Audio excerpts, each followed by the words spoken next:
Es mi vida y es todo. Y lo que hice lo hice de buena gana y estoy contento de haberlo hecho.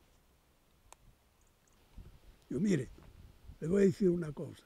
Si hay un hombre que yo odio en España actualmente, es Manuel Fraga, por haber transformado ese campo de la muerte, que era el San Marcos de León, haberlo transformado en hotel de lujo para millonarios. Y todo eso para lavarlo, porque estaba manchadísimo de sangre desde el techo hasta la bodega, hasta el sótano. Estaba lleno de sangre ese monumento. Eso.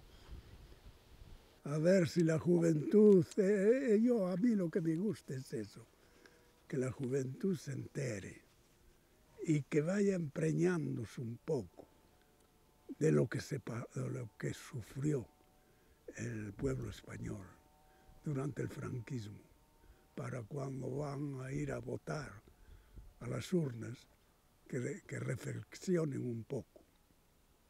Eso es lo que hay, lo esencial.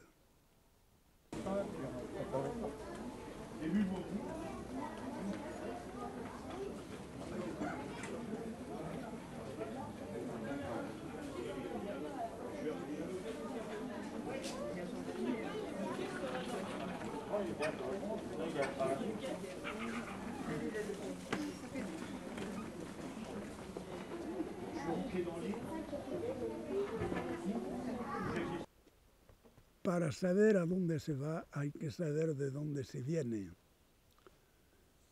Y la juventud española hoy no sabe de dónde vienen, porque no los han puesto al corriente de nada. Porque mire, yo le cuento aquí cosas. Yo he visto eso, pero hay otros que han visto mucho más que yo y cosas peores que yo y que no se atreven a decirlas. Mucha gente así.